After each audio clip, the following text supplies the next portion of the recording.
सैया पलंग पर सुता के रोटी ढोड़ी पर बेलेला ढोड़ी पर बेलेला ढोड़ी पर बेलेला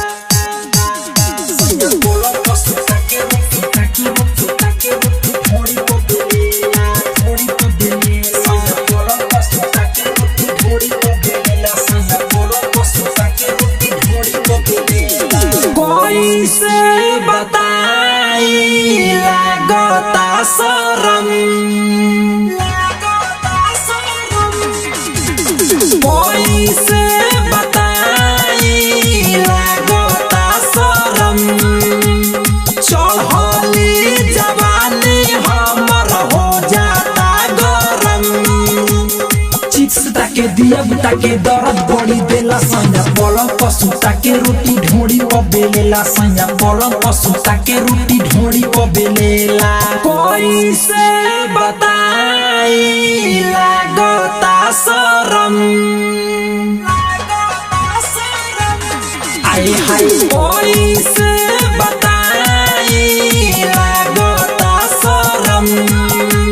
चढ़ली जवानी हमर हो जाता गरम चिप्स ताके दिया ताके दर्द बड़ी देला सैया पलंग पर सुता के रोटी ढोड़ी पर बेलेला सैया पलंग पर सुता के रोटी ढोड़ी पर बेलेला ताना स्टूडियो दिल्ली सैया पलंग पर सुता के रोटी ढोड़ी पर बेलेला रिकॉर्डिंग पर तराना म्यूजिक ढोड़ी पर बेलेला सैया पलंग पर सुता के रोटी ढोड़ी पर बेलेला सैया पलंग पर सुता के रोटी ढोड़ी पर बेलेला केतना कहीं ऊपर हम लीला डाली के पानी लहंगा को दे लगीला आए हाय केतना कहीं ऊपर हम लीला डाली के पानी लहंगा को दे लगीला डरे न कुछ ओकरा से बोली रोटी फुलावता खोली मोर चोली बात में हमके फंसा के राइचिया को देला सैया पलंग पर सुता के रोटी ढोड़ी पर बेलेला सैया पलंग पर सुता के रोटी ढोड़ी पर बेलेला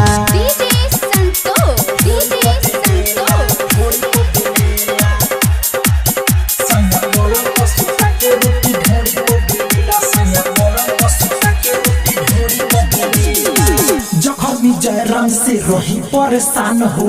ढोड़ी पयाटा कर देता जियान हो